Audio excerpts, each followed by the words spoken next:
Well, thank you to everyone who's joined us today for what will be the fourth in our series, China and the World, a webinar series. And today we'll be looking at social movements in China. And we're really glad to have some great speakers and also have all of you join us from all around the world. I'm Nick Buxton. I work at Transnational Institute and head up the Futures Labs. And we're one of the co-hosts of this series and one of the initiators and co-hosts. I'm going to pass over now to Ralf, who will be moderating today's session. Welcome everybody, and over to you, Ralf. Yeah, hi, thank you very much. I'm very excited about today's webinar. Welcome everybody. This is the fourth session, as Nick just said, in the series China and the World. It's hosted by Transnational Institute and co-sponsored by my initiative gongchao.org and by Made in China Journal, Lausan, Critical China Scholars, and the Asia-Europe People's Forum. The focus of today's session is China's social movements. Last week, we looked largely at political power from above the Communist Party regime. Today, we look at power and struggles from below of workers, migrants, women, and left-wing political activists. Obviously, this is a central, if not the central perspective when searching for ways to bring about profound change in China and elsewhere. In the past two sessions of this webinar series, we have heard that China's political economy is characterized by capitalist relations and an authoritarian police state. Various social actors like workers, peasants, migrants, and women again and again find spaces to speak up, organize, and fight against exploitation, discrimination, and repression, and for the improvement of their conditions. Getting involved in social activism and social movements in China from below comes with a danger, though.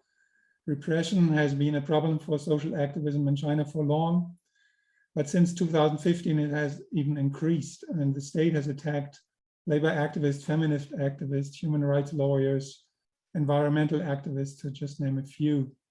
And these attacks go hand in hand with increased surveillance and new means of control used in racist campaigns against the Muslim Uyghur population in Xinjiang, as we heard during the event last week, but also used against social unrest and activism from below in other parts of China.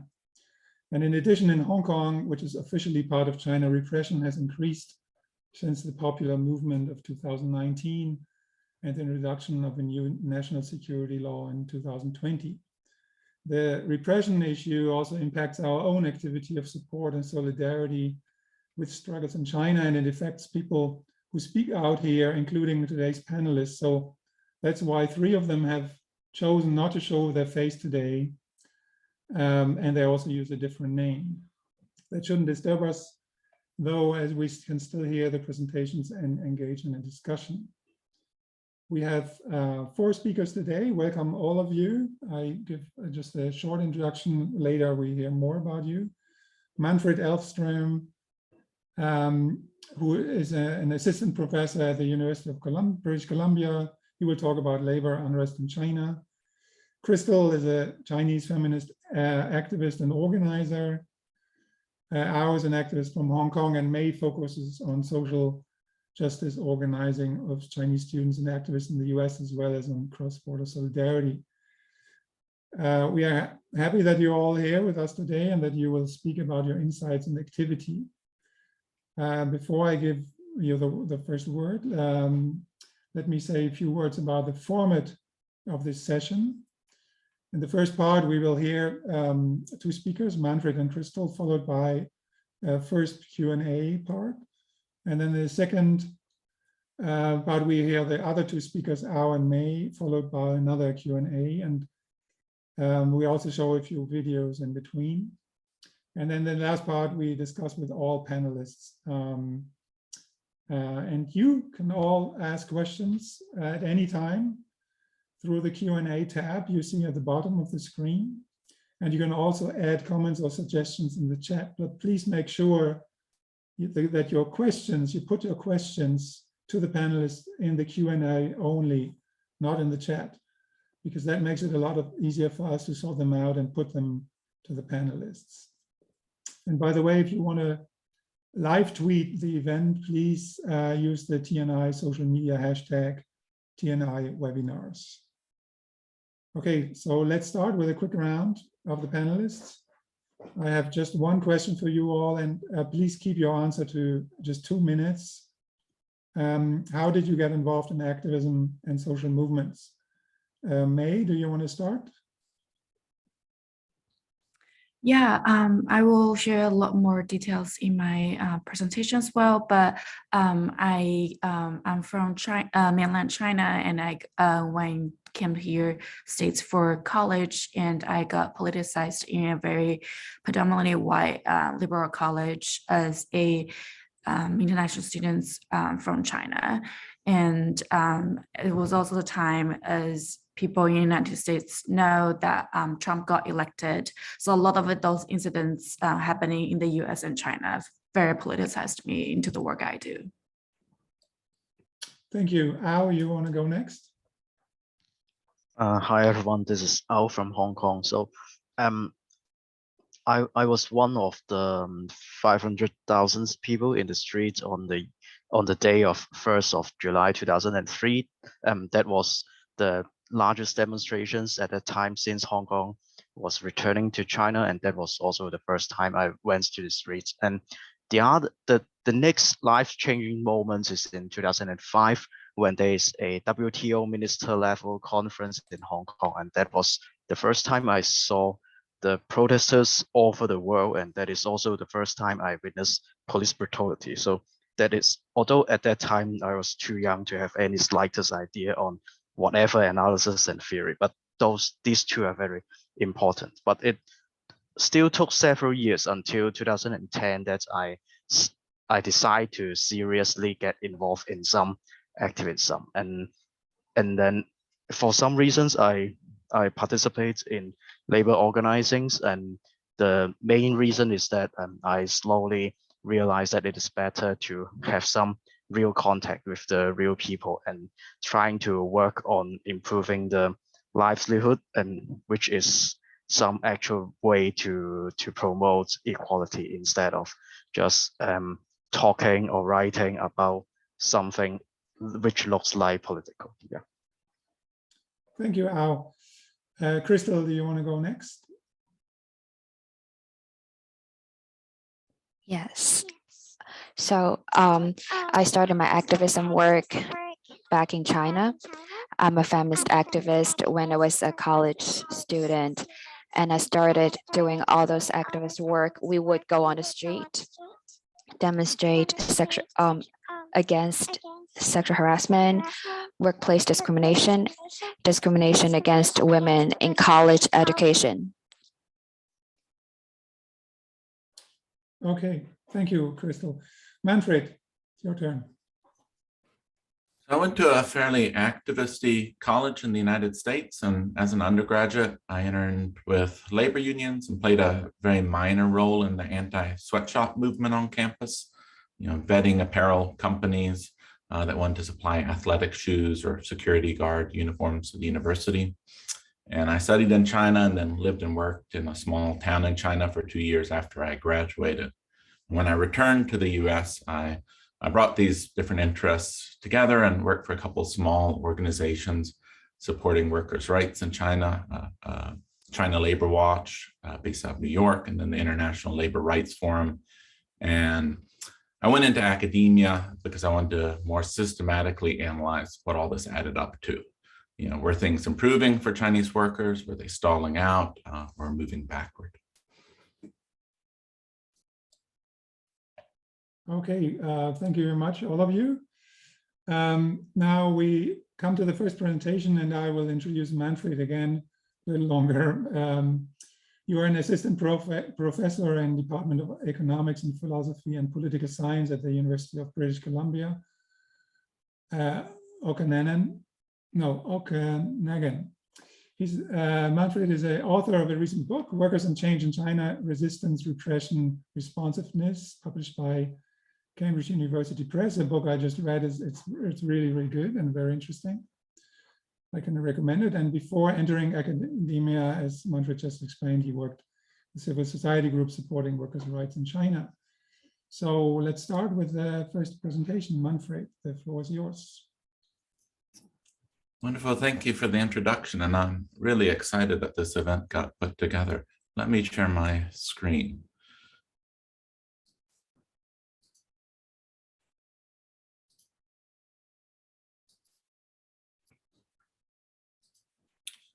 So good day, everyone.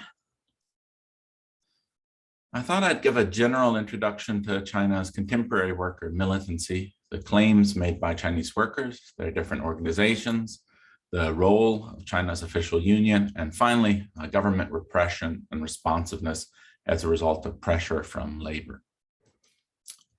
Since the beginning of the reform era, and especially since the early 2000s, Chinese workers have been striking, protesting, petitioning, and bringing court cases and rioting in high numbers. They've been extraordinarily militant. And a few incidents from recent years, well-known and less well-known, are worth highlighting, I think, to give you a sense of the kinds of actions that are taking place. The most famous showdown is still probably this work stoppage at a Honda auto parts plant in Guangdong in 2010 that shut down the company's entire Chinese supply chain and sparked similar actions at other Honda, Hyundai, and Toyota plants. Another well-known confrontation is this taxi strike in Chongqing in 2008 that spread to over a dozen cities across the country. These pictures show a violent protest that blocked the privatization of a steel mill in Jilin province in 2009 and inspired an equally successful anti-privatization effort at a mill in Henan.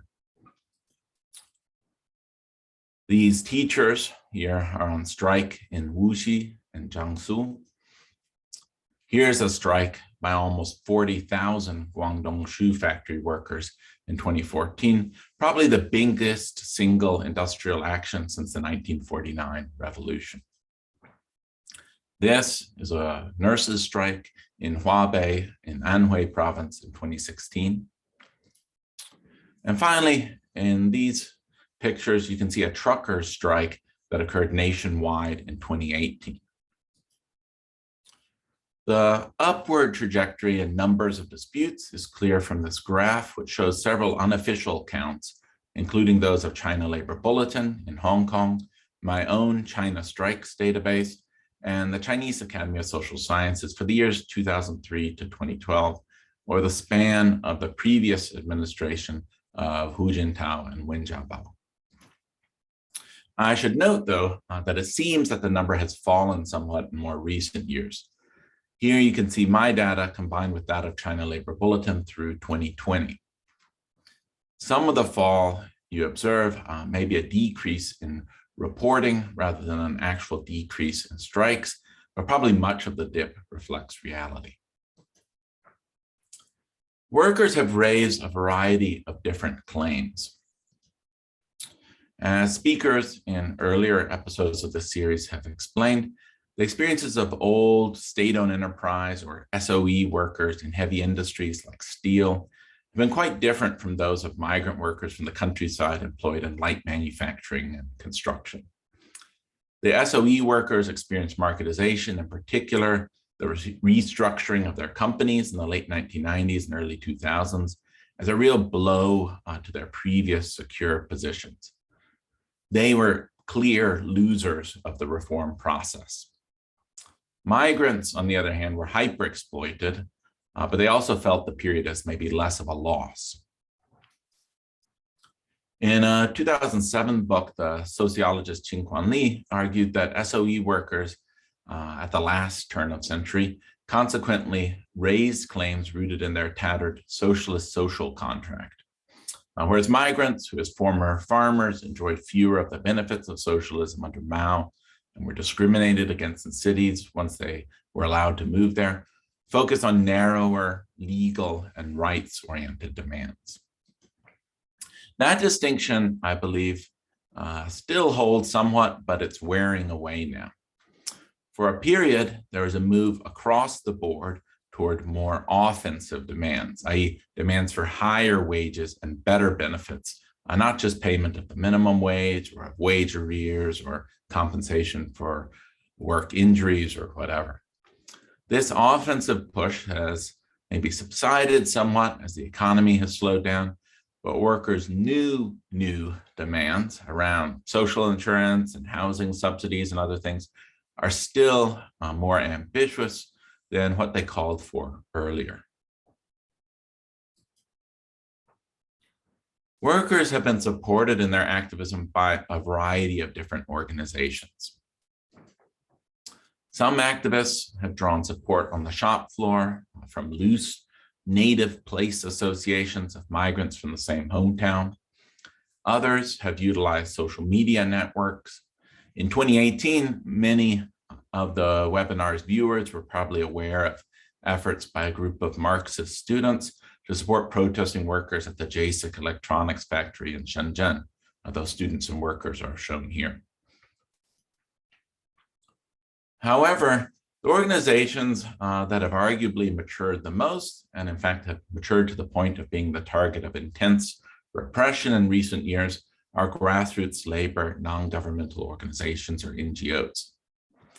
These groups are similar to workers' centers in the United States and Europe, who served workers traditionally missed by unions. The first founders of Chinese labor NGOs were often workers who'd successfully won cases themselves. Groups typically only had a couple staffers and operated out of storefronts or apartment offices in export manufacturing towns. They received criticism for an overly individualistic and litigious approach to their work, and some of this criticism was well-deserved. However, the NGOs always had a more militant side that was missed by some observers, I'd argue. And over time, the groups came to engage in more open strike support, including helping workers with informal collective bargaining in the aftermath of large showdowns. I'd like to pause here and show you a short video the New York Times made about one particular activist, Wu Guijun, and his efforts and challenges. If you would please show that video, I'll pause my slide presentation right here.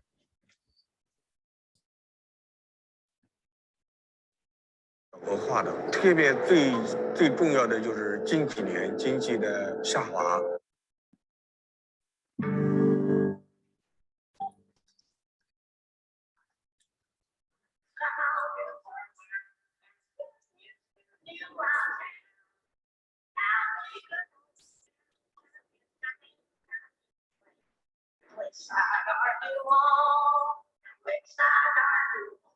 These factory workers in southern China are fighting for labor rights. For inspiration, they look to an unlikely source, Kentucky coal miners.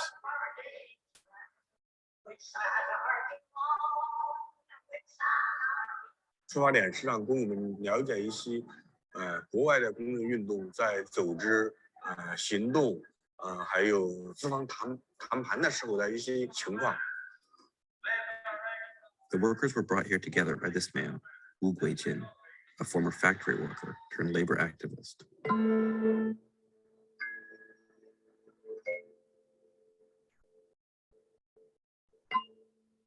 中国工人的权益状况从来都是比较恶化的，特别最重要的就是近几年经济的下滑，涌现出来的比较突出一点。 In 2013, Mr. Wu participated in a strike at a furniture factory. But China can be a dangerous place for those that step up to the establishment. 他给我按那个罪名叫聚众扰乱交通秩序，最后因为和工友们一起集体维权吧，就被关了1年多的时间。现在出来了以后，就自己做一些帮助工友的工作。 其实中国工人，我说中国工人是真的是在整个世界范围来说，中国的工人是很了不起的。中国的工人总的状况就是任劳任怨，他们不在万不得已的情况下，一般不会起来抗争的。They're supposed to get pensions, social insurance, They're supposed to get severance pay when they're laid off. These fundamental labor rights are being denied to them. And the only thing they can do in this situation is take collective action. The government refuses to help. And in many cases, they have no option but to resort to these very extreme measures, such as climbing to the top of buildings, threatening to jump, or even taking much more violent measures. Across China, the frequency of worker strikes and demonstrations has more than doubled from a year ago. There clearly is a very obvious correlation in the number of protests that we're seeing in relation to the economic distress that it's clearly evident throughout the country. So at the moment, the picture is not at all optimistic. These workers toiled in a foreign-owned textile factory until recently. When the factory decided to relocate to a more affordable location, workers' pensions started to disappear. Mr. Wu is helping the workers file suit in a local court. 说明就是为什么要搬，要有搬厂的那个动作，搬到哪个地方去，搬过去的工友的工龄怎么办？搬过去的工友的薪资是有没有改变？要什么都不说明。像我们正常，现在我们那个78年了，保险才买了11年。我觉得也有可能幸福的，因为我们维权的时候，政府都帮他们。那到诉讼阶段了，可能不会帮我们就给人上门面子的。不过我们为了争一口气，为后面的那些年轻的工人做一点榜样，要为自己的权益去抗争啊！工友们比较觉醒起来了，历史前瞻的问题比较突出，这样的就引发了工友们就是说起来行动的一种动力吧，一种动力的存在。不是说美国好就美国是自古以来就是好，是不是？美国它原来它也是不好，它也是慢慢抗争得来的，是吧？ As factories continue to close and labor disputes continue to rise, social stability across China's factory landscape has become a concern. 在将来的变革必然会死人，好多人都觉得就是这个不会死人怎么样？这是一定性的。And while labor activists like Mr. Wu aim to help those who are most vulnerable, the government has been making his job increasingly difficult and increasingly dangerous.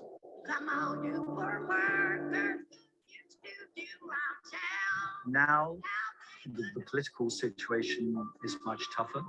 The current administration is taking a much tougher line on civil society. Those labor rights groups now are the target of a very vicious crackdown.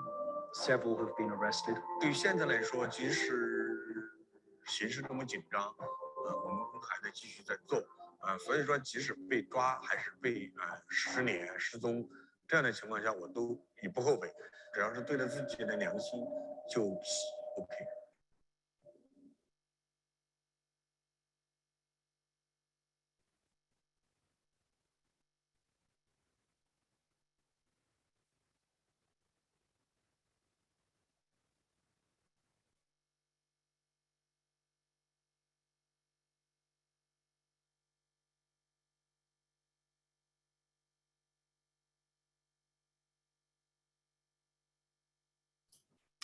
Missing in my discussion so far, and largely in that video we just showed you, has been any mention of trade unions.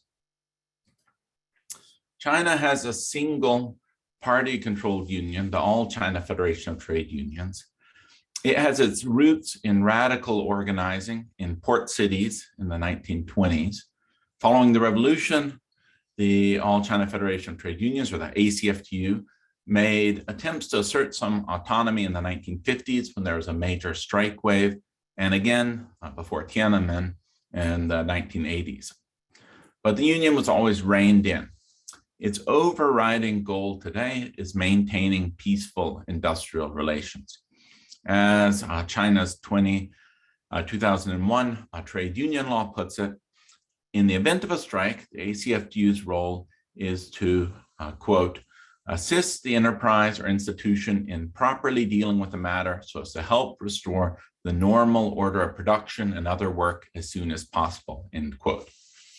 And at its best, the union serves as a fairly neutral mediator between capital and labor on the shop floor, as captured in this little cartoon on the left side of the slide, and as a mild advocate for workers in the crafting of national legislation, such as China's 2008 labor contract law.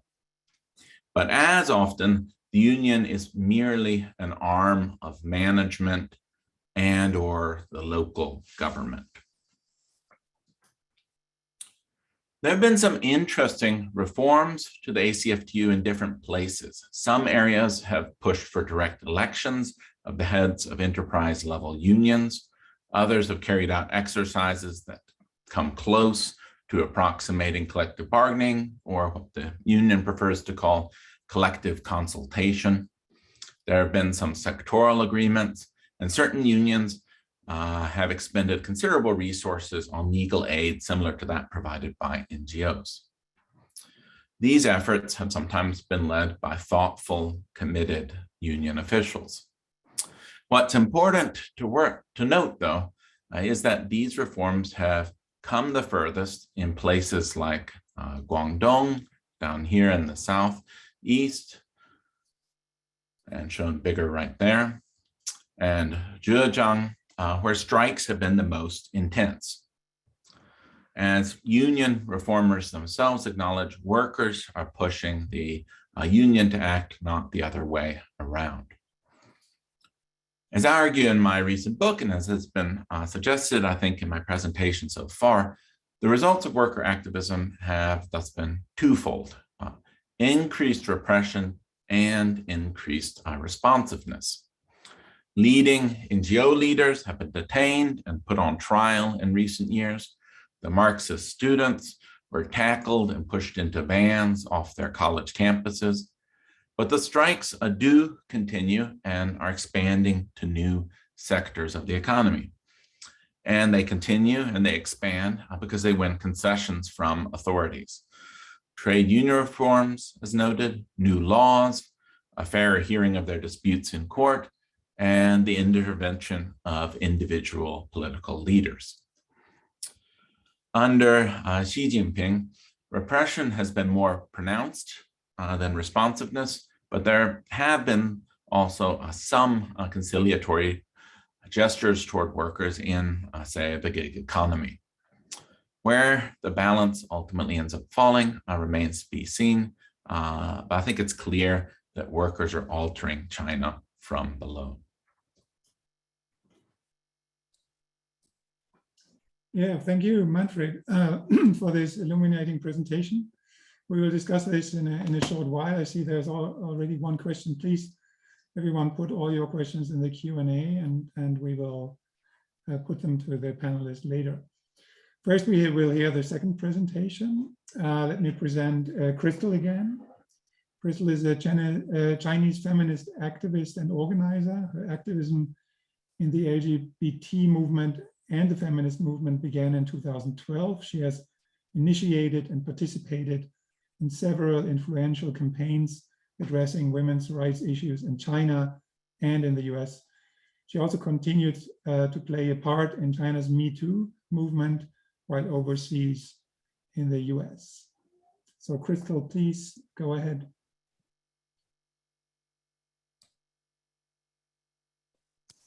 Hi, thank you for having me. So today I want to introduce everyone about the MeToo movement in China.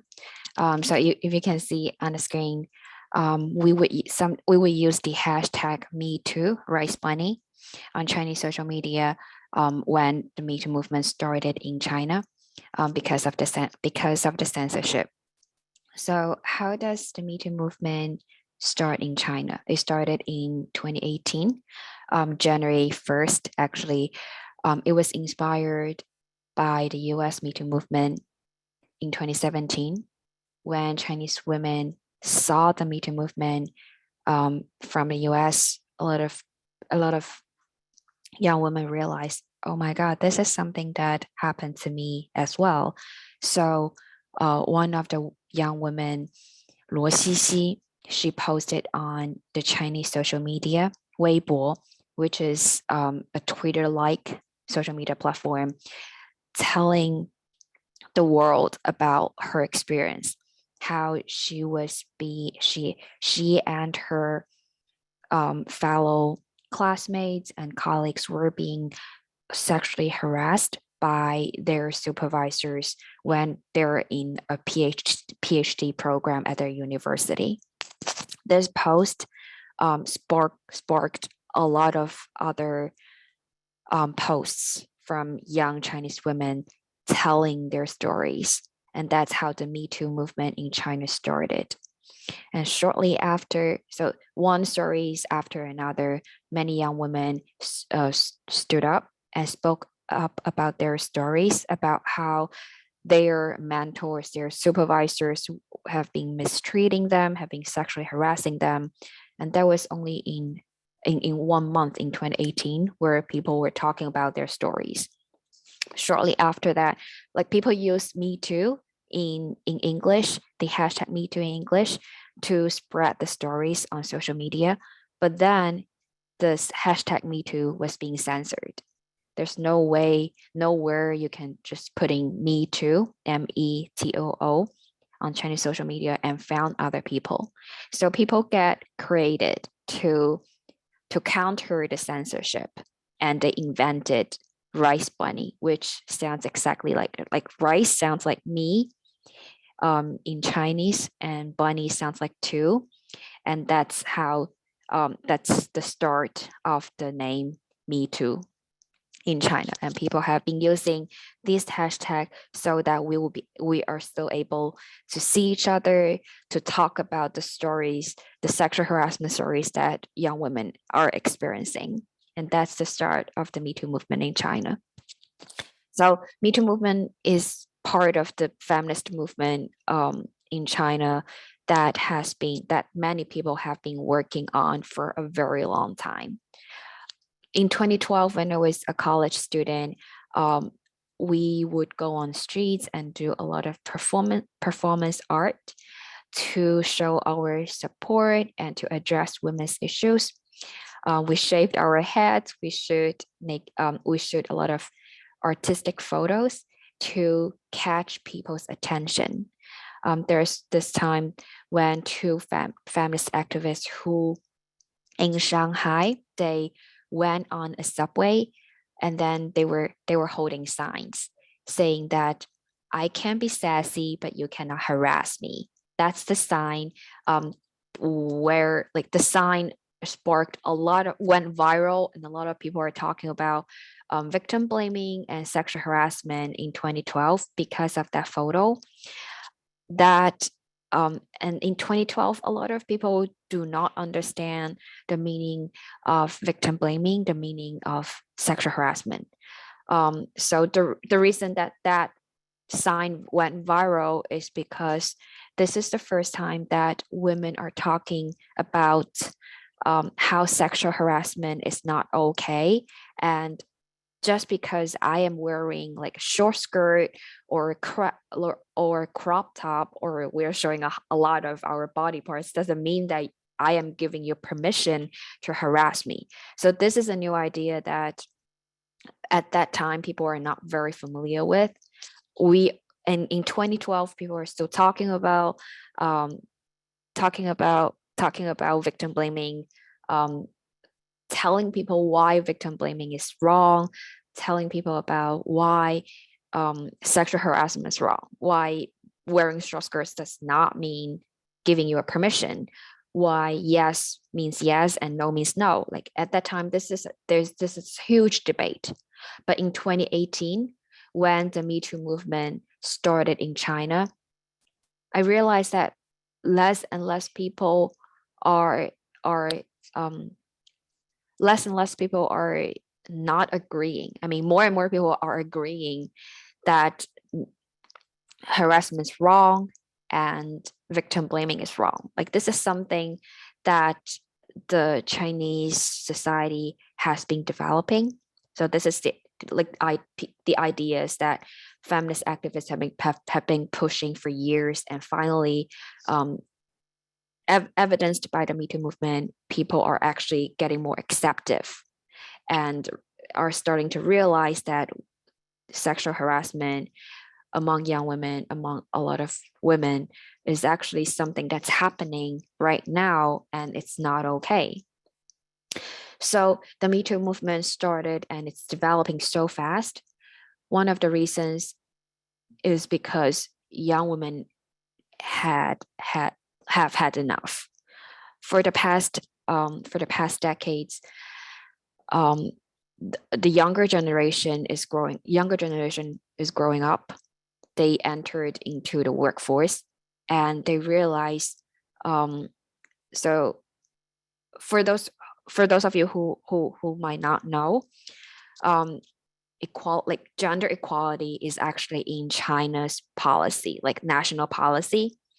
We grew up being taught that men and women are created equal. We grow up being taught that China values gender equality a lot. China values women's status, women's rights a lot. And that's what we thought, that's the state that we thought we were in. We think that, well, there's no gender discrimination anymore. But when we finally enter, like the millennials who were born in the 80s and 90s, when we enter the workforce, we realize, oh wow, that's not true.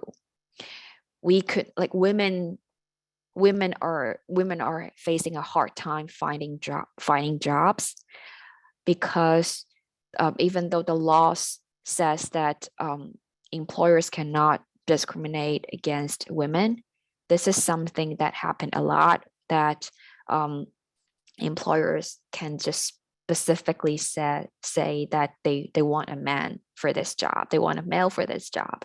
Not only private sectors, but public sectors as well. Up till this day, like today, civil servants posts, job posts will just specify that they want men. The army, the military, the police force, they can specify that they want men, and they have reasons to justify that. And this sent messages to young women that we are being discriminated against. And also a lot of young women are facing discrimination in the workforce, and the domestic violence issues are not being solved, even though we just passed our anti-domestic violence law in 2015. There are not a lot of social support.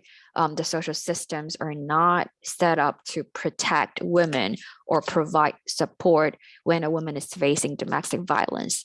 All of those, and what's worse is that when women cannot find a job, there are still, like, the society and the policies are asking women to give birth to more children without giving us enough support.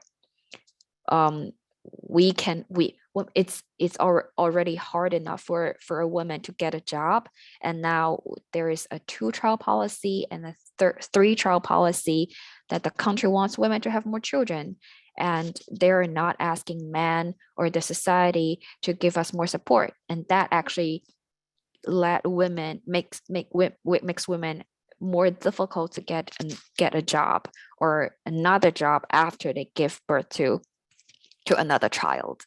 So right now, not only in China, but the world is facing a decreasing birth rate. This is actually, as a lot of people have put it, a collective revenge from women for the long mistreatment by the society. Like, we're not giving birth to another child anymore because the society is not treating us well, and giving birth or taking care of a child is just more burden that the society put on women.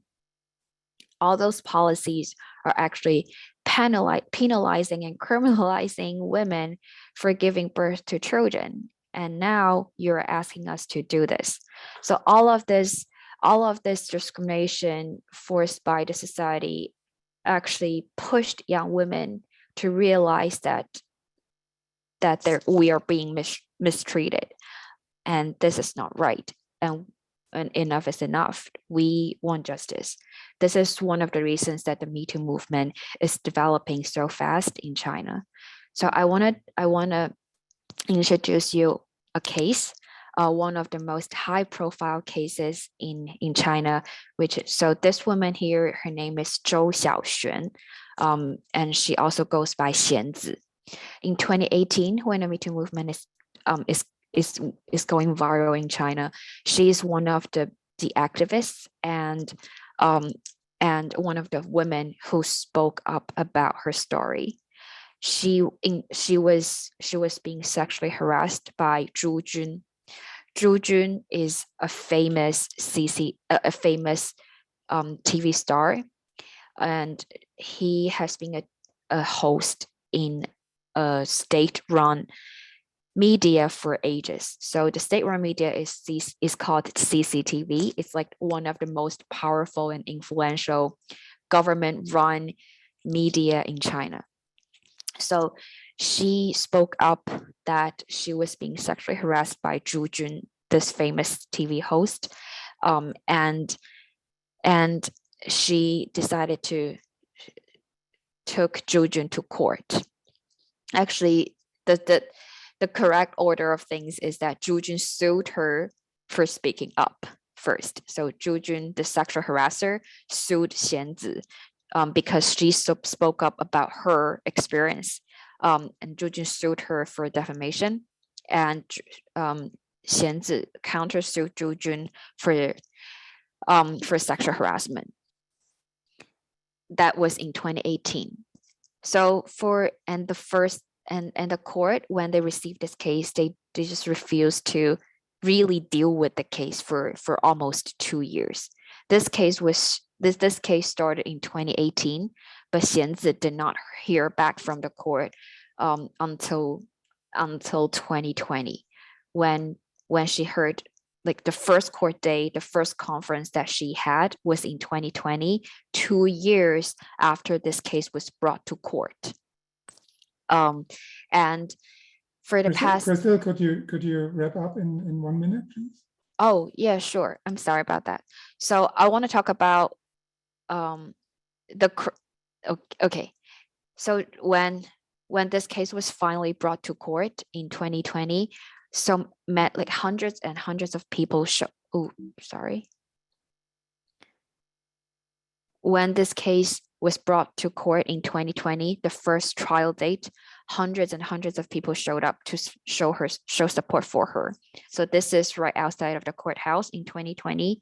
It's midwinter, it's freezing cold out there, but people just want to show their support. And that's in 2020. But then this scene touched a lot of people. So many people show support, and they're saying that they want to demand an answer from history. Many people already realized that she might lose the case because the laws are not on our side. And but still this is very important for many people to show their support. And that's in 2020. But then half a year later, we can feel firsthand about the crackdown. So on the first trial date, 200 people show up to show support for her.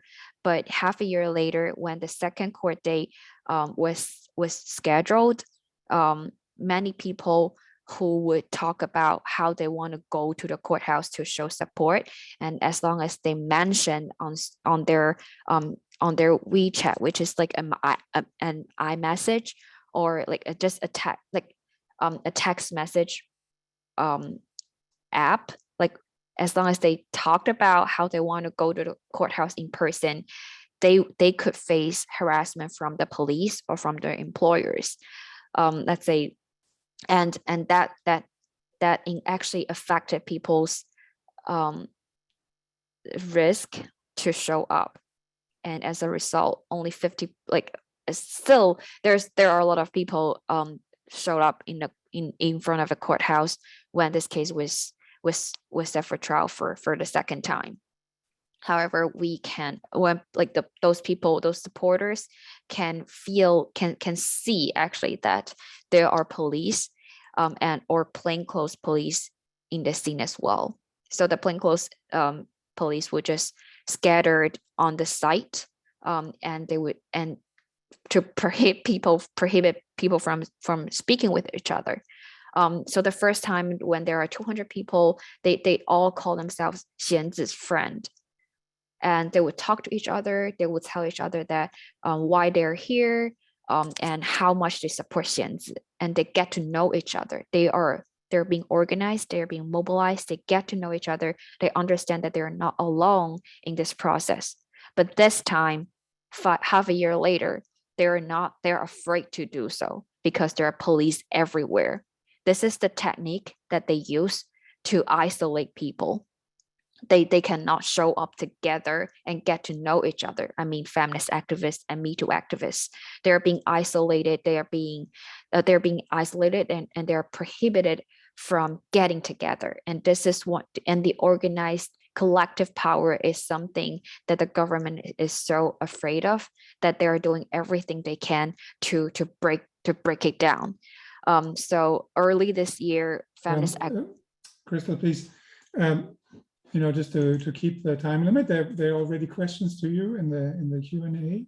So I suggest to stop here. And also I'm curious to hear more about the recent case that you might want to speak about maybe in the Q&A. Is that okay? Oh, okay. So should I answer them one by one? No, at first, because the questions will go to Manfred and you. So I think there's one question first for Manfred, and then I will put the questions to you. Okay. Thank you.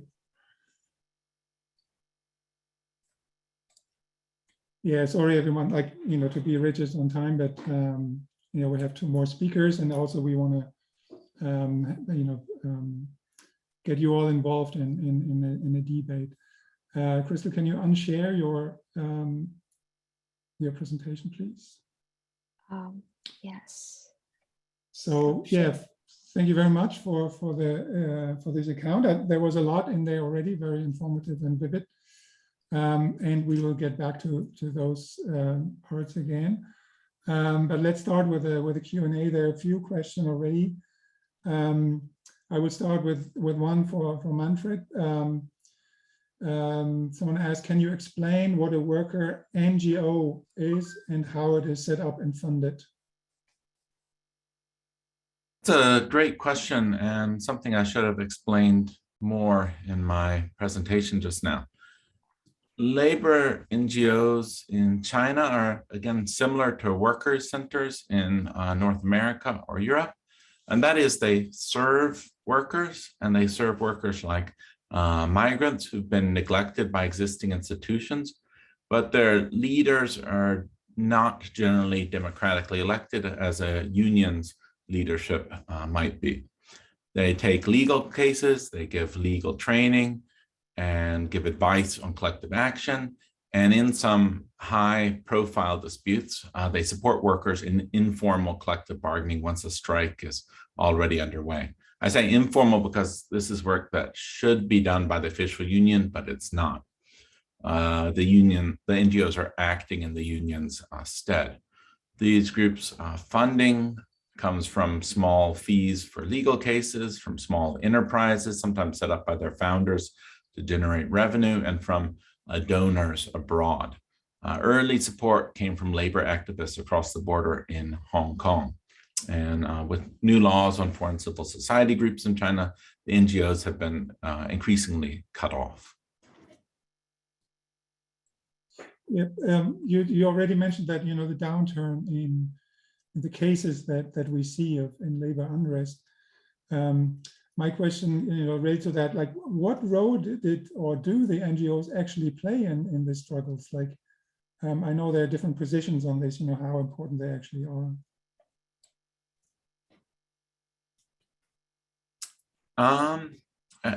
It's a tricky question to answer, and one that I've given some thought to and not come up with a satisfactory answer to myself yet.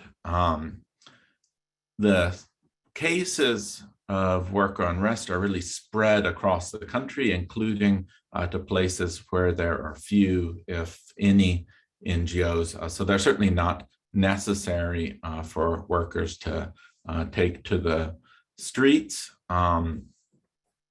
The criticism of them, as I raised real briefly in the talk, has been that they're too focused on the law, that they're too sort of individualistic in their advocacy. And there's some truth to that, but I think, in the places where they exist, they've played a more complicated role than they've sometimes been given credit for, sort of in the background, helping workers strategize through collective actions. And in a couple, really high profile incidents, sort of stepped forward publicly and played that coordinating role in the public eye, sort of providing a sort of space for workers to bargain with their managers. So I wouldn't credit the rise in strikes to NGOs, and I wouldn't attribute the fall in recent years in strikes to the crackdown on NGOs either, but I do think in some instances they've really moved activism forward. Well, thank you. Here's a question for Crystal. You talk of the MeToo movement mainly in terms of young women. How does sexual discrimination and harassment impact working women in the factories or other workplaces? And then there's a supplementary question referring to the tennis player Peng Shuai. So maybe you can also say a few words about that. When I would talk about young women, I actually meant young women of all kinds, but obviously most MeToo activists are not factory workers, but still a lot of MeToo activists are trying so hard to connect and work with labor organizers as well. And they actually, so one of the main focus of theirs is to let the people see that there is sexual harassment in the factories, in a lot of workplaces. And for Peng Shuai's, for the tennis player's case, so yes, basically this story, Peng Shuai's case, is another evidence that MeToo is still developing despite the crackdown. There's so much censorship and people, and when Peng Shuai, the famous Chinese tennis player, it posted her story on social media about her experience.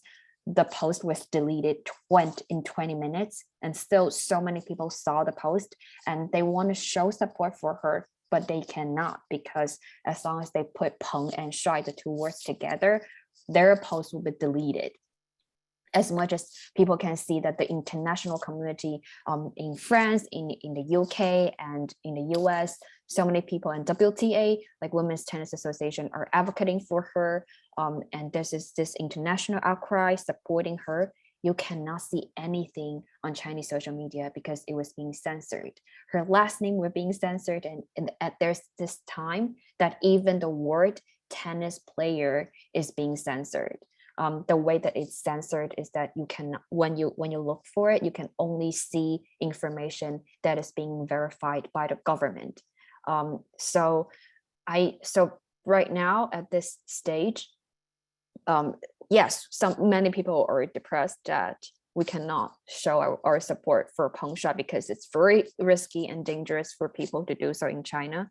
But on the other hand, we feel like we realize that as much as MeToo is being cracked down, as much as activists are being attacked and harassed, we can always have hope that there might still be a next person. And this time it's Peng Shuai, and the sexual harasser is even one of the most powerful men in China. And that is actually one of the achievements that feminist activists are so proud of, because women are so courageous to speak up for themselves. So I don't want to talk too much about Peng Shuai's case because it is being recorded, but I'm going to put something on the chat for something that we all can do, and it's not very difficult. Okay, thank you very much. There's another question for you, which is like more general, like you described a little bit, like the sort of this patriarchal setup of the political structure, economic structure as well. The question is, how far does Chinese politics allow women in the mainstream power structures? So in what way are women represented? I'm not sure I totally understand the question, but if you're asking if there are any women leaders in China, I would say, yes, there might be, but still the percentage does not mean that women are in actual power, because right now, so basically the top leaders of China, there are like 7 top leaders in China who make decisions, who make major decisions, and none of them are women, and women are still being put in roles that are not, so women are still being put in roles that are mainly about women's issues. And if, yeah. Okay. Manfred, here's a question for you. It seems to me that fundamental rights are subscribed to in theory by the state, but not in practice. How does the state get away with that for so long? What can courts do? That's another good question. China's labor laws are in some regards fairly expansive, but they've always had implementation problems. Pressure from below makes local governments implement their law. So you see, and I've shown this in my research, some places where there's a lot of labor unrest have more workers win in mediation, arbitration, and court. So sort of power on the streets translates into formal institutions. Maybe more generally, with regard to the country's rhetoric, the government takes a very human resourcey approach to industrial relations. In fact, it changed the name of its Ministry of Personnel and its Ministry of Labor and Social Security to the Ministry of Human Resources and Social Security some time back. But I think the country's state socialist past does give workers some useful ammunition that other groups like religious minorities just don't possess, and it maybe gives them a small measure of protection too. Okay, thank you. Yeah, there's actually a similar question to Crystal about, that you already referred to, in the Constitution, basically there's women equality, and reality is a very patriarchal structure. How do you see like the response of the state? You talk about the crackdown. Is there also like a potentiality or a possibility that the Chinese regime will give in to the pressure from women from below, or give in a certain way? What do you think?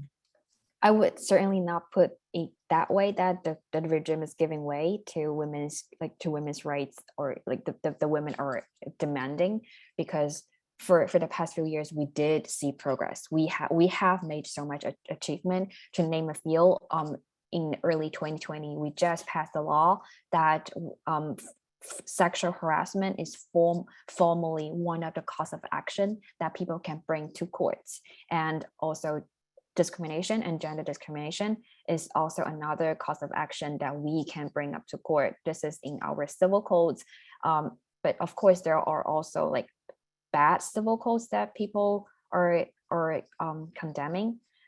The point is, yes, there are policy changes, there are progresses, and women are celebrating about those progress. And I believe that there will be more, because women and many other people keep pushing for it. The downside is when the government is doing all these policies that they're supposed to do, they are not giving credits to the grassroots movement and the women's movement. It has been years and decades that women are demanding justice and demanding policy changes and improvements. And when the policy finally changed, the state claims credit. and they are applauding for themselves. And on the other hand, they're erasing the work that grassroots women have been fighting for. So there are campaigns in 2015, 2012 about domestic violence, about anti-sexual harassment. And then when the state passed their laws, we can find that all those news and all those women, young women who are fighting for this rights, they're being erased from the internet. Like people cannot find those news, cannot locate or give credits to people who have been fighting for this rights. And this is happening to other movements as well, that activists, information about activists and their documentation is being erased. So this is something that I am deeply concerned about. And I also thanks this platform for letting us to tell the stories. Yeah, thank you. I completely agree. I think in both cases, like what Manfred explained about labor unrest and what you said, the state is giving the impression that there is no pressure, and whatever we do from above. And it's very important for us. That's one reason why we have this session to highlight the role of struggles from below, and also the interest of the people behind these struggles. And I'm grateful you both presented important facts on this. Before we continue this discussion, I would say let's start with the second part and hear the other two speakers, and then later we can go back to you as well. Let me first introduce Ao, who's next. Ao is an activist from Hong Kong and has been involved in various kinds of workers' actions and cross-border solidarity. And before Ao speaks, we will show a short video. So please play the video now.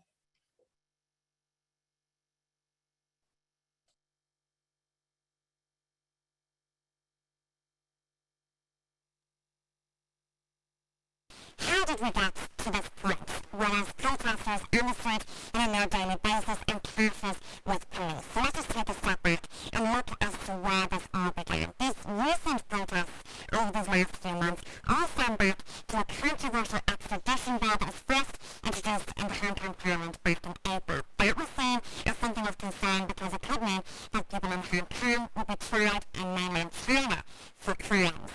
And that's when we saw people starting to take to the streets. And there's thousands, hundreds of thousands, and then in June, 1 million people marched on the streets of Hong Kong. But in July 1st, that took quite a turn, a violent one that we've seen as become quite a consistent theme of the past couple of weeks now. And that was when they stormed the Legislative Council building. That was because the Hong Kong government weren't going to kneel to that demand. They weren't going to withdraw that extradition bill. And in the weeks following, we saw protests like this at the closing down of Hong Kong International Airport. So I'm sure that most people don't understand. I don't understand anything and either. then significantly, in September, we saw Parliament stepping back and withdrawing that bill. But when we've been speaking to protesters, they say it's fair demands now, not just one. Was the sound not working well?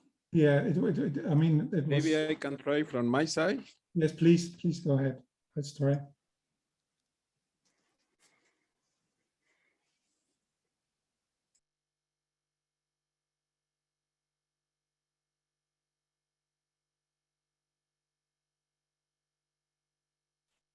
I think you have to switch on the sound. There's no sound on my side.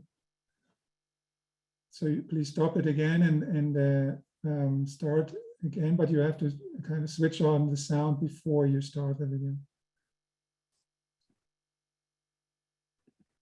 How did we get to this point where there's protesters on the street on a near daily basis and clashes with police? So let's just take a step back and look as to where this all began. These recent protests over these last few months all stem back to a controversial extradition bill that was first introduced in the Hong Kong Parliament back in April. That was seen as something of concern because it could mean that people in Hong Kong would be tried in mainland China for crimes. And that's when we saw people starting to take to the streets. And there are thousands, hundreds of thousands. And then in June, 1 million people marched on the streets of Hong Kong. But in July 1st, that took quite a turn, a violent one that we've seen it has become quite a consistent theme of the past couple of weeks now. And that was when they stormed the Legislative Council building. That was because the Hong Kong government weren't going to kneel to that demand. They weren't going to withdraw that extradition bill. And in the weeks following, we saw protests like this, the closing down of Hong Kong International Airport when they stormed that, when they occupied the airport. And then significantly in September, we saw Carrie Lam stepping back and withdrawing that bill. But when we've been speaking to protesters, they say it's 5 demands now, not just one. Carrie Lam has withdrawn that controversial extradition bill, but they also have 4 other key demands, so that they won't be deemed rioters, to release all those people who've been arrested, that there will be a public inquiry into police brutality, what they call police brutality, but also that there will be free and fair elections. But really, these recent protests have a theme, and that goes back to history. Let's just show you pictures now from when Margaret Thatcher, she signed an agreement back in 1984. That was because in the 1800s, mainland China gave that then piece of rocky land to Hong Kong now to the UK on a 100-year lease. Margaret Thatcher then said that in 1997 there would be 50 years that Hong Kong would be autonomous, and they gave several agreements to that. And let's just take a look. We've been reading the basic law of Hong Kong just to see what kind of agreements and what kind of laws they have that gave them that autonomy. And it was laws such as this one here. I'm going to show this up to you now. All Hong Kong residents shall remain equal before the law. They would have freedom of speech, freedom of the press, freedom of publication, freedom of association, of assembly, of procession. All of these are key to Hong Kong, and they've had these for a consistent amount of time now. And on the 70th anniversary, this is a hashtag that's trending, Not My National Day. And that is really key here. It's because this, although it was triggered by this extradition bill, this goes far deeper. We saw protests in 2014, the Occupy movement. We saw protests now in Hong Kong.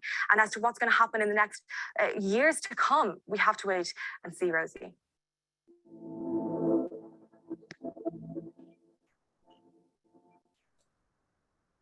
Okay, please start with your presentation. Okay, thank you very much. So let me begin with, I'm going to briefly talk about what's happening. So the previous video, though far from perfect, have already outlined the key demands of the struggles. And then here, this picture is the first major protest, which happened in the 9th of June, 2019, in which about 1 million people went to the streets, which is already the largest protest since then. But and the reasons for so many people coming to the street is that within 1 week, the extradition bill will be put to the Legislative Council, which is the Parliament of Hong Kong. And another brief reminder is that although there are big and small protests in the previous 2 decades of Hong Kong, and covering a wide range of issues, including the anti-land grabbing and anti-mega projects and support of strike workers, but still the issues which trigger most people is about some very basic rights, like the right to vote or the right to avoid being involved in some of the system in the mainland China, which is feared by a lot of people, like the unfair judicial process in this movement. And one of the very important features of this protest is that the discussions is mostly happen in the anonymous forums with the code language. And here is just one of the many samples. So what is talking about here is that is to prepare for the street fight which is going on, what is have to do, and there's coded language. Say for example, it is called that is a dream, and the reasons for saying that is to avoid prosecutions, because you cannot directly talk about street fights in the internet, but so they are coded that this is just a dream and this is a hypothesis, so don't take it seriously. But actually everyone take it very seriously. And here is what's happened one week after the 1 million people protest. That is and also the first very severe case of repressions. And on that day, the extradition bill is supposed to be put to the parliament, and as a result, there are a lot of people calling for a general strike and a class boycotts and the stop of commercial activities, and everyone going to the Legislative Council trying in attempt to stop the bill being passed. And here is what happened. And what is very quickly after this serious clash is that is the first death in this protest. In the past of the social movement in Hong Kong, death is rarely something people would ever consider. But it is in the extradition bill movement, they are the first people who commit suicide in order to show their will to support of the protest and to show the dissatisfactions to the current situations. And several months later, there was the first death, which is killed by the corpse. And then there's in one occasion, the protesters break into the parliament, and then here is one of the very important slogan in the protest which reads, "It is you who taught us that peaceful demonstration is useless." And it is a very important development because in the past, one of the major conflicts within the social movement in Hong Kong is whether violence is acceptable. But now, since everyone knows that it is no longer possible to have peaceful negotiation with the governments, then more people accept the use of force in the streets. But besides a lot of street actions, there are also some new lines of struggle being developed. One of the very unexpected development is that a large number of shops, especially restaurants, openly supports the struggle. Say, for example, this notice reads that our restaurant will not serve any corpse until further notice. And here are all the posters and propaganda materials supporting the struggle. And some people even issued some of the labels showing that which shops are supporting the protest, and we should only go to these shops and not going to the shops which have close tie with the government supporters or with the capitals coming with connections with the CCP. And another unexpected development is that one of the background in Hong Kong is that our union coverage is extremely low, which is below 10%. And people are not sympathetic towards labor movement. But sooner or later, people realize that it is important to have a general strike as a weapon to exert more pressures to the government to abandon the extradition bill. And as a result, they are calling for a general strike on the 5th of August. And this slogan reads, under the dictatorship, we are not going to work. And these are the places where people are called to have some assemblies during the general strike. And these assemblies very quickly develop into blockades and some other street fights. And there, another very unexpected development is some various lines of international attempts to gain international support. Although most of the medias and including the leftist media have make a lot of emphasis on Hong Kong protesters raising the flag of United States and whatever, but still there are a lot of many other attempts. Say, for example, this actions is called the Hong Kong Way, which imitates and actions from the three Baltic countries in the year 1990s, and in which there are hundreds of thousands of people holding hands in the streets to show the solidarity and the determinants to continue the struggles. And this is also a very interesting beginning to have the connections with some countries which I don't think the majority of Hong Kong people have ever heard of in the past. And on another actions there, I mean, although the major theme of the action at the protest is the 5 demands, but sometimes the actions are not directly targeting it, but in some other issues concerning the dictatorship. So in these pictures, you can see people are pulling down a pole. And what is it? It looks like a lamppost, but actually it is a lamppost with a lot of surveillance equipment installed. So the government wants to change all lampposts in Hong Kong to become this kind of surveillance tool. So in one day, these lampposts become the target of destructions. So people are pulling it down.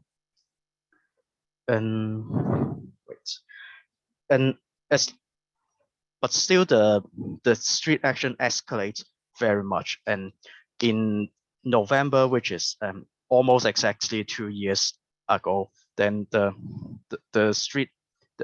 are more street actions organized in the whole city level. Not only people are no longer only focusing on the areas around the parliament, but the protests are spreading around every places, including the university. So this is the Chinese University of Hong Kong under siege, and these are the tear gas which is bombarding the students. And fortunately, at these times, people successfully stopped the police from going into the campus. But in the siege of the polytechnic universities, it quickly becomes a disaster in which about 1,000 of protesters are arrested. And this is the largest defeat of the protests. And it is also a very important turning point because it looks like that the street actions is already went to the maximum, but still it is not possible to win. And here is just a very brief map showing how many places there are street clashes and tear gases just on the night of 12th of November 2019. And besides there's another form of protest is that it happens that the elections of a local council is also happens during the protest, and as a result there's a huge victory on the opposition side. So the yellow blocks shows the victories of the opposition side camp, and the blue blocks shows the government supporting camp. So you can see how this is actually a landslide victories, and this is also the reason why the government postponed the parliament's elections for 1 year, and also now they are reforming the election system such that the number of direct election seats is greatly reduced, so as to, and also most of the opposition's camps are no longer eligible to be elected because there's now a committee to determining whether the candidates are patriots. And obviously any persons coming from the opposition's camp are not patriots. And there's one of the very important work which stems from the protest till now is the formations of new unions. That, as I've mentioned, a lot of people realize that general strike can be a very important weapon. And in a lot of workplaces, people actually form their own unions. And one of the most important union is the Union of Hospital Workers, because they are very angry that the government hospital is actually cooperating with the police to betray the informations of the patients, such that the police can go to the government hospital to arrest the injured protesters. And as a result, this union was formed, and they become the most important. They become the most important actors at the early stage of the pandemic, because at that time they start a strike which took 5 days to urge the government to really take some prompt actions to prevent the pandemic being break out in Hong Kong. So that is a very brief introduction to what happened in the previous years. Thank you. Yeah, thank you very much. Very informative input. I have a few questions. I saw there are already a few questions in the Q&A. So please, everyone else, if you have more questions, put them there. But before we discuss this, let's hear our last speakers, May. May currently works with Chinese international students and activists in engaging social justice organizing in the US and transnational solidarity with internationalist allies. So May, the floor is yours.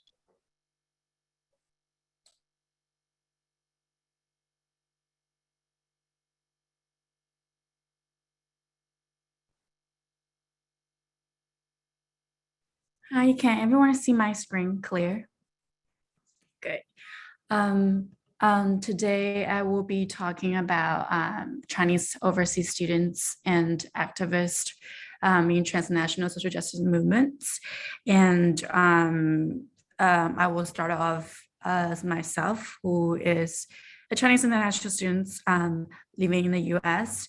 I think my journey also shared with many other Chinese international students, and I will get started from there and go into talking about more of the challenges, opportunities, and importance of this work and the ways how it's been going. I do want to clarify that first, that my experience, my observation has very been grounded in the context of people who are in the US. I do notice it's a very international audience here. So what I've been experiencing, my interaction in the US might not necessarily apply or resonate with the other experience in a different society. So I do want to point that out first. So as I briefly mentioned in the beginning of this panel, that my own politicizing journey really started off with me in a predominantly white liberal art college in the United States, and where I really realized my identity as a student of color, and how in many cases I was the only student of color in a lot of classes I've taken. And I think that really helped me to identify with people of color's movement here in the US and in combating racism and working in the space for racial justice. In addition to that, being as a person born and raised in mainland China, that my Chinese international student identity always has been throughout my entire time in the US, that even though I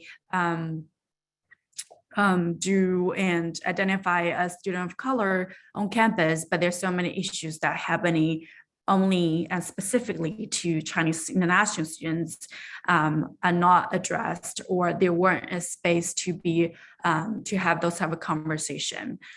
So often many internationalists can feel like you're really in this dual kind of reality. One part of you really grappling with the issues in your residence society. On the other hand, you care deeply about the issues that are happening in your home country.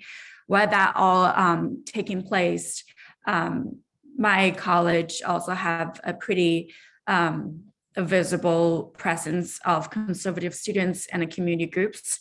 That also makes me realize and firsthand witnessing the rise of Trumpism and how Trump's eras has been taking place in the US. I think those experiences really politicized me in getting to the work of social justice movement.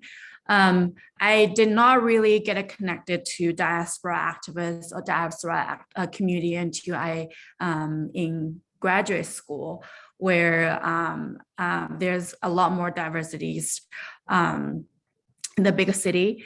And I really share that sense of community with people who are in a similar situation, not necessarily from PCR.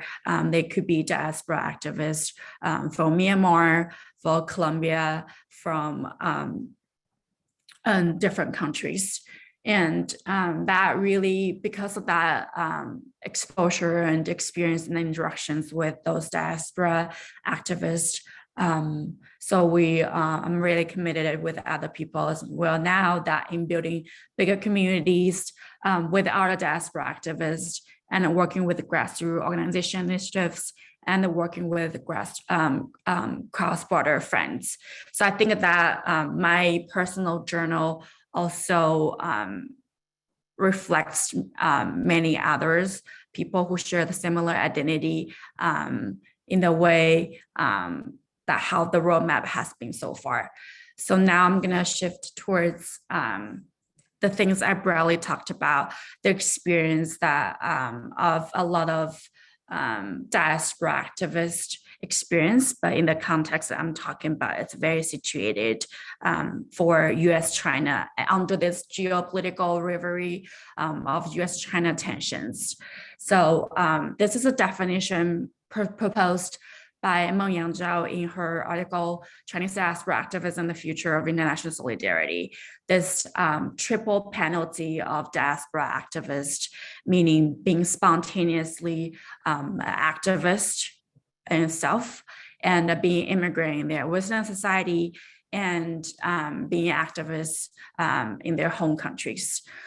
So with the rising attention between US and China, and the US authority also adopt a very aggressive immigration policies that imposing on diaspora activists who can have faced deportation for participating in protest assemblies at the same time that because of the rivalry between US and China, a lot of international students has been viewed as spies or here to steal the knowledge.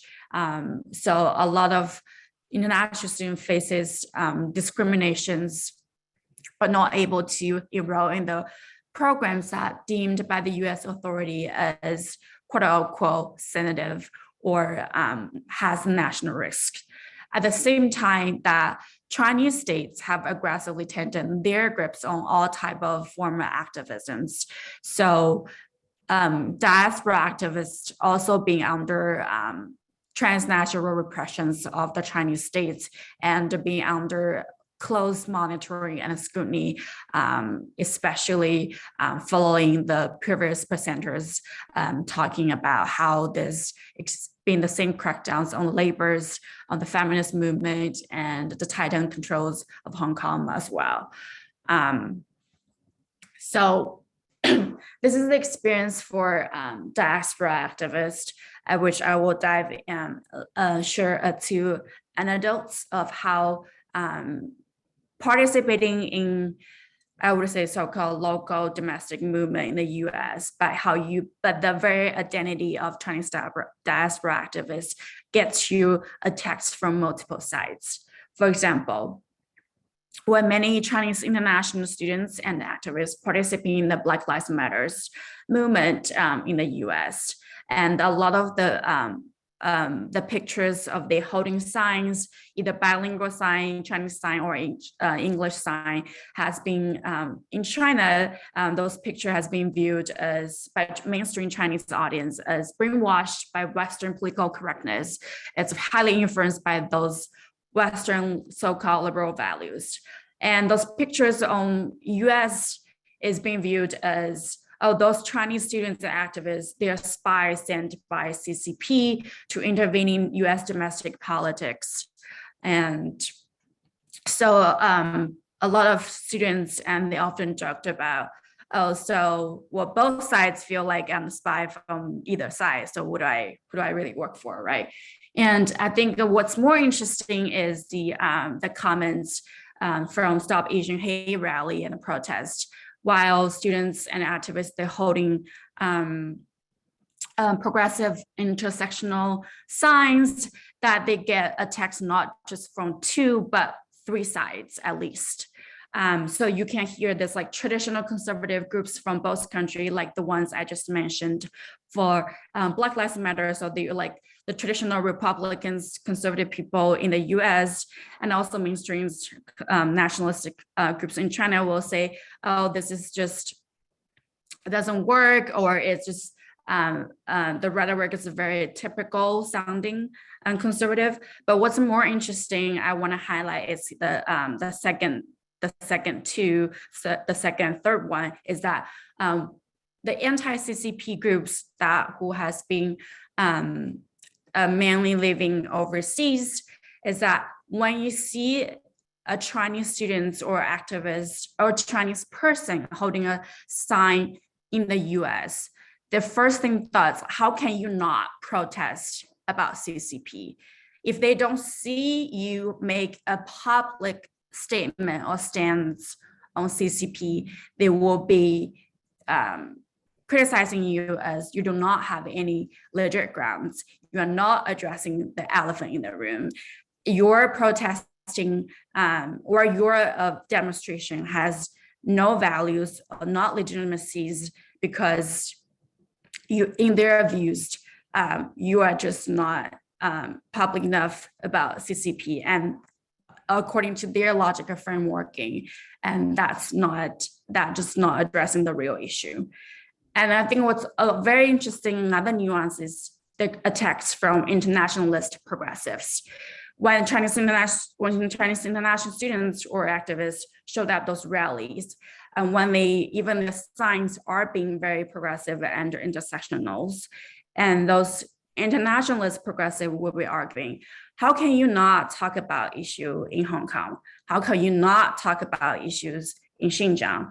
How can you not talk about issue in Tibet? Where is the grounding of your intersectional lens if you not talk about those issues in China? The rhetoric kind of similar to anti-CCP, but there for them is like, you have to take stance on those human rights, the Western highly valued issues of China. If you not talk about those issues, where is your ground? You do not have that legitimacies.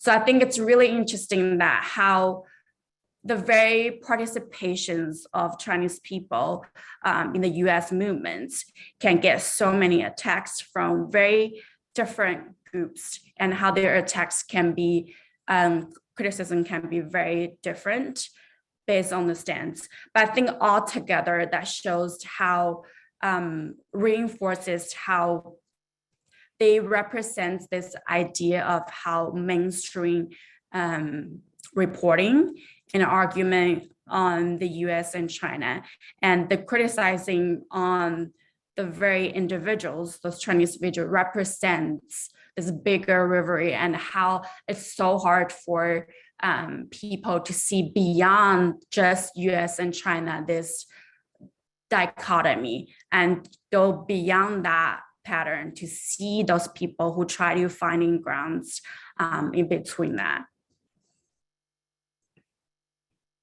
So with that being said, I want to highlight the overall, the importance, challenges, opportunities that faced by Chinese overseas students and activists in the movement. In the case of the United States, there are more than 300,000 international students studying in the US.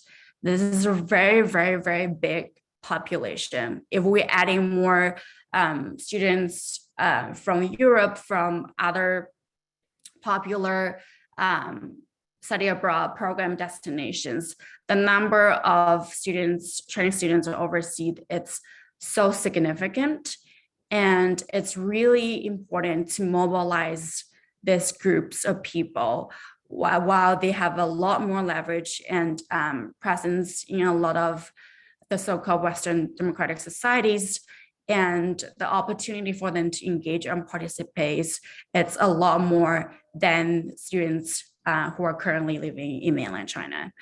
And another thing I do want to point out is, at least in the US context, that Chinese students has always been part of the social justice movements here in the US and the transnational movement. And that can be dated back to the last Qing dynasties, the recent Chinese histories, and always plays the roles of being the transnational solidarity.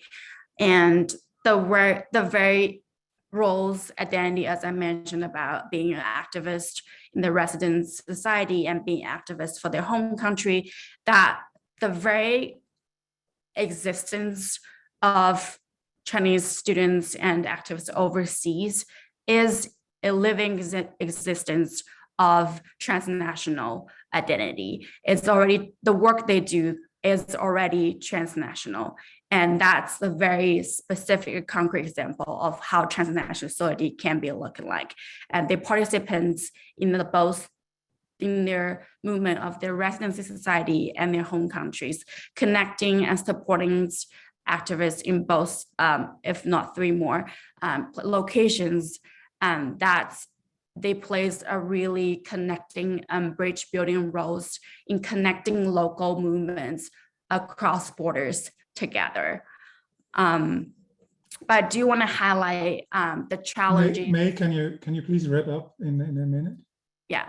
So as the challenge I mentioned about that not only come from the states actors such as US and China authority, but also coming from the grassroots movements. Because in the living society here in the US, not only a lot of new Chinese internationals are not familiar with the local community are not familiar with Chinese international students either. So there are a lot of in the space of transnational, local, progressive space. And people also kind of more adhering to the traditional and mainstream conversations on US and China. And Chinese internationals are further marginalized in the grassroots community and the transnational progressive space. And that leads towards my ending parts about the opportunities. So this is where a lot of grassroots and transnational conversation and collaboration can take place by inviting and having and centering a lot of experiences of those diaspora students and activists, and to support, for example, like today's webinar, that's an example of cross-border conversations. And I will end that, and because we're going to talk more about the work later. Yeah, May, thank you very much. That's very helpful and interesting. And now let's begin the second Q&A part, and questions, first with questions to Ao and May. So please, if you have any questions, put them in the Q&A box. I will start with questions to Ao. Could you please share a little bit more about the economic issues that also underlie some of the protests in Hong Kong? I've been asked about the economic causes for the mass protests for a lot of time, especially in the leftist meetings. But what my response may be a bit disappointing, because I can't tell what is the direct answers. Because yes, the living cost in Hong Kong is the highest in the world, and the working hour of Hong Kong people is the longest in the world. It's true, but how is it directly related to the protests in 2019? I don't think there's a direct relation. That can be the underlying source of one of the angers, but it may not. I cannot establish a cause and effect relations with these two parts. Just like I've seen one question that do Hong Kong workers think that democracy or other rights are important? And the answer is a very definite yes, because you can see very clearly 2 million of people and went into the streets, and of course the majorities of them are workers. So, and I think it is also very important to note that it is one of the characteristics of the mass movement in Hong Kong, that it is the fear of being absorbed by the system of China, which is the biggest fear of everyone in Hong Kong, no matter they are rich or they are poor or whether they are working class. And that is one of the reasons why they fight so bravely in the streets for the anti-extradition. But instead, the number of strike in Hong Kong is very little, just less than one time per year. Yeah, thank you. Could you please, like, shortly give an update? Like we talked a lot about the movement and in 2019 mainly, and early 2000. So then Corona crisis came and the national security law, and the movement is, you know, kind of very much less visible. So could you shortly like give your account on like what's the situation? Are groups actually dissolving and disappearing, or are people losing hope, or is there still something going on? Yeah, of course, it's a huge blow to a lot of people, and many of them are in trauma. And maybe many of you already know that there are more than 100,000 of people already leaving the cities, and most of them are going to the UK and Taiwan. And it is expected that this wave of emigrations will continue. But on the other hand, there are still lots of people trying to work on different kinds of stuff, but of course they cannot do it openly. And one of the most important parts of the work is to support the people who are in jail. And the other part will be to build up some networks among people who still want to work on different stuff, which may include the shops which support the protests, or include the new unions or some other groups which protesters formed since 2019. So but yeah, so it is quite clear that Hong Kong, although is under very new kinds of repressions, but it is far from the worst place of the world. So yeah, they're still, although on one hand a lot of people become quiet or they're becoming disappointed, but a lot of people are still trying hard to continue. Okay, thank you. May, here's a question for you. How does the transnational solidarity and politics you have described change when international students return to their home country, or you know, when they decide to stay? What do you think the temporary nature of the student status means for this type of diaspora politics?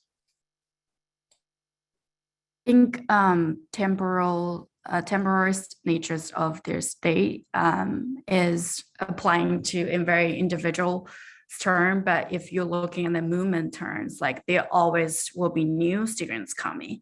There always be a presence in the community of Chinese international students overall in different societies. So, so I think that's so it might be temporary for individual students, but it's not really for the movement per se. For the nature of transnational, I think that's very case by case examples. So for people who decided to go back to mainland China, and because where the censorship of civilians a lot more severe, and people might not, most likely people might not choose to continue to engaging in direct social justice movement, but they might shift to other fields and that indirectly still supports for the movement building in China. And for those who decided to stay, there's a lot more opportunity and space for them to do so. I want to ask you, like, you know, what forms of like organizing are the Chinese international students actually finding? Do they have like reading groups? Do they found their NGOs? And the second, another question would be, you mentioned the Black Lives Matter movement. So what kind of like sort of cooperation, or how did this cooperation actually look like between the Black Lives Matter movement and the Chinese diaspora students? So for the I'm gonna start answer the later question first. So I think there are multiple ways for the example I've seen of Chinese international student participating in Black Lives Matter is that it's kind of also answering the first question you said. It was like some students, they started like reading groups, and they get themselves start reading more about the historical context and struggles of for example, in the US context will be about liberations and how the struggles has been. They will do those type of reading groups.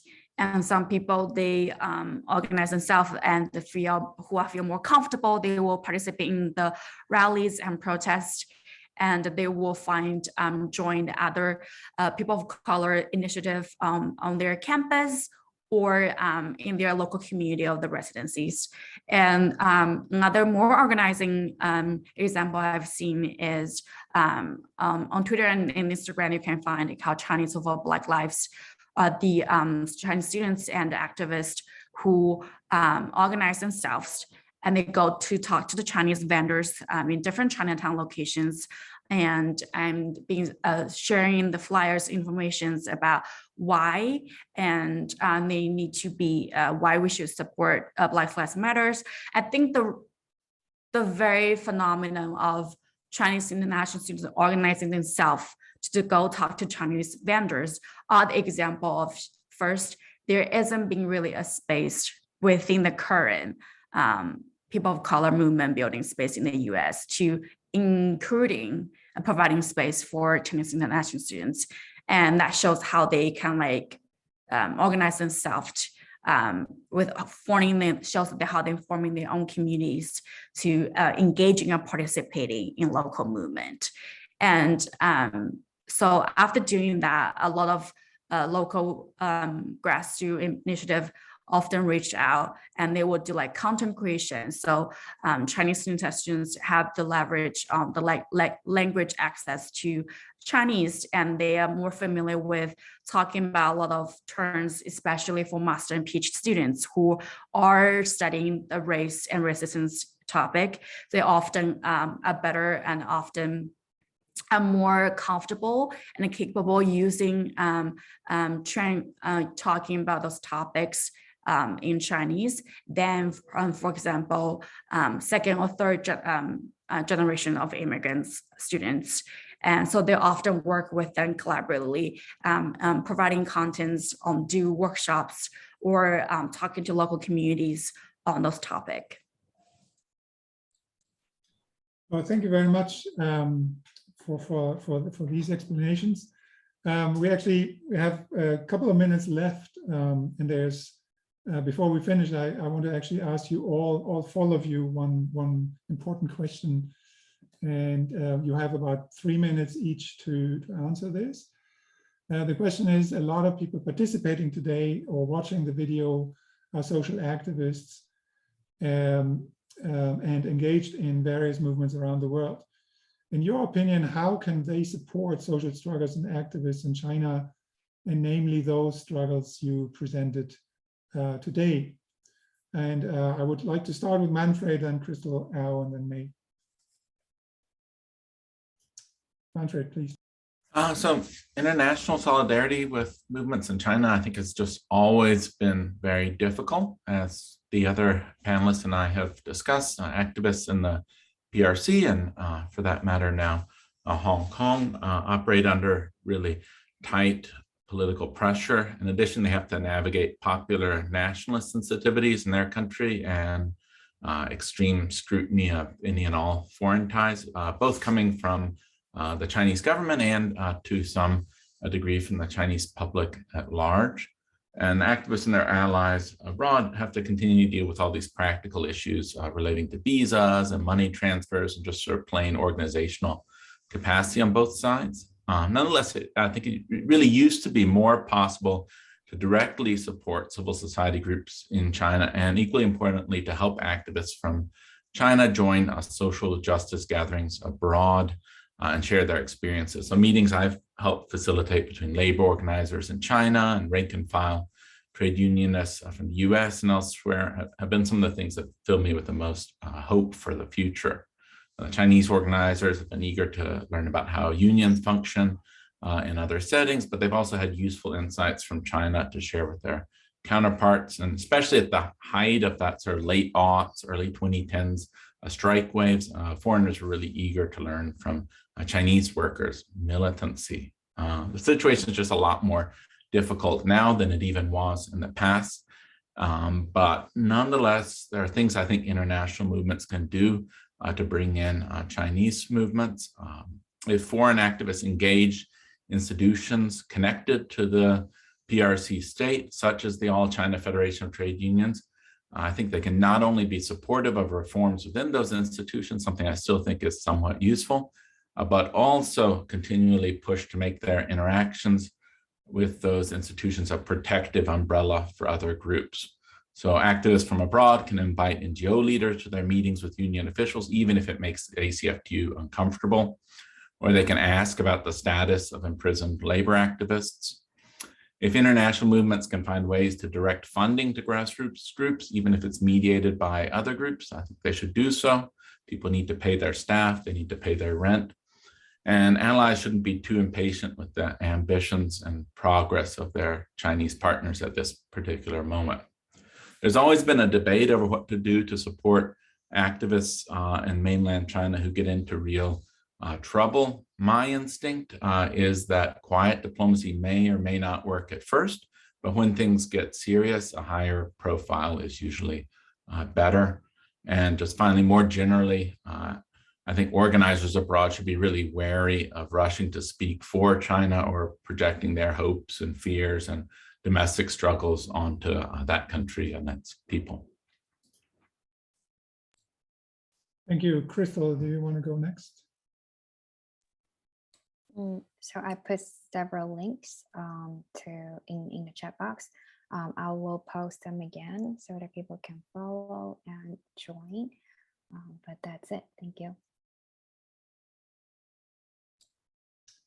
Okay, Al, you want to say something about this?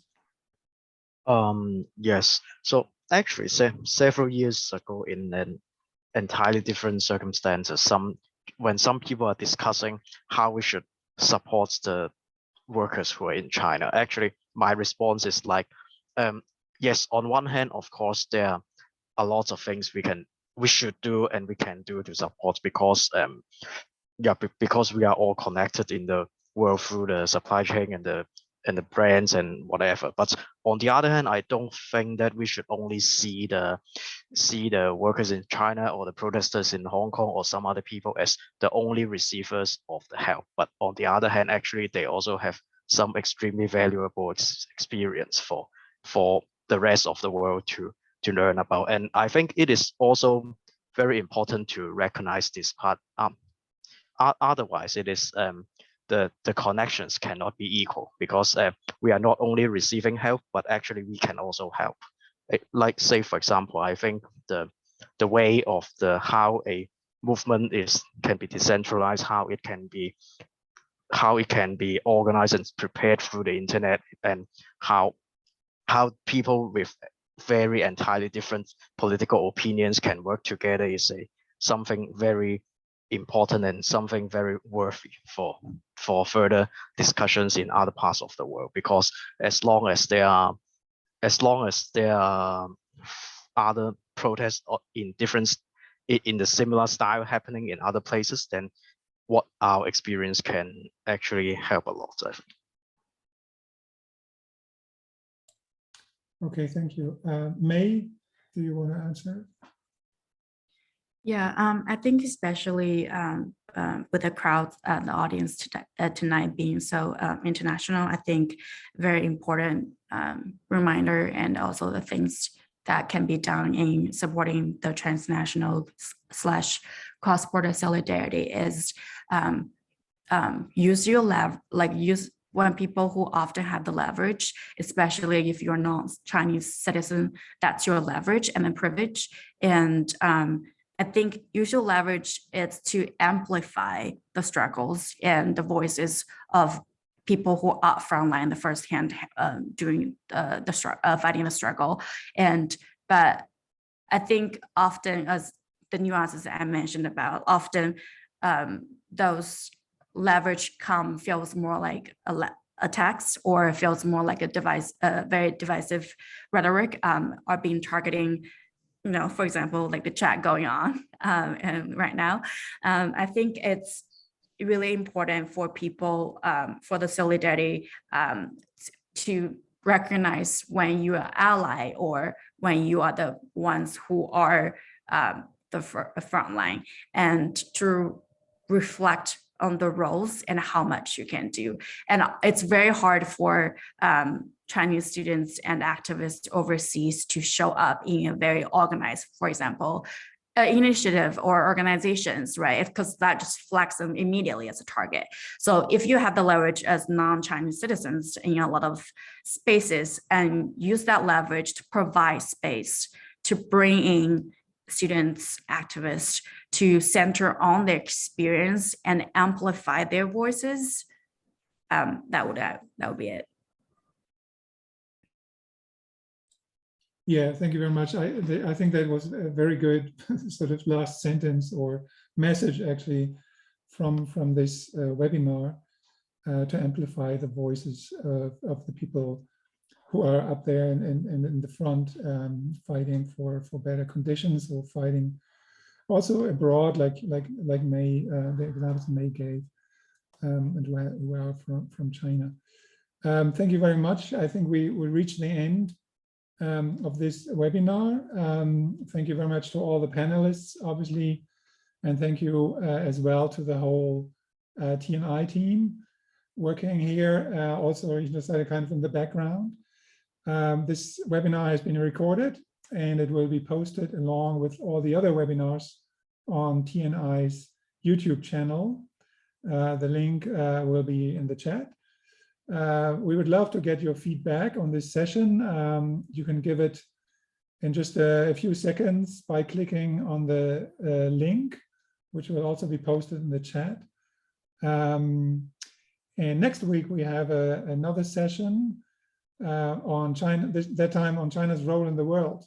And we invited Brian Hugh, an activist in Taiwan and editor of the news website New Gloom, Lee Jones, co-author of the forthcoming book, Fractured China, How State Transformation is Shaping China's Rise. Then Stella Hong-Zhang, co-editor of the peoplesmap.net, and Walden Bellow, author of China and Imperial Power in the Image of the West. That webinar will take place next week, Wednesday, and it will begin at the same hour as today's event. And before we stop, just two more things. If you have any suggestions or proposals for improving the webinar or for future events, please do email Nick at the address nick@tni.org. And these webinars are free, so if you did find it useful and want TNI to do more of these in the future, please also consider donating via TNI's website to help us cover some of the costs associated with organizing this series. Okay, that was today's event. Thank you all for joining, and hopefully we see you all again next Wednesday. Bye-bye. 再见.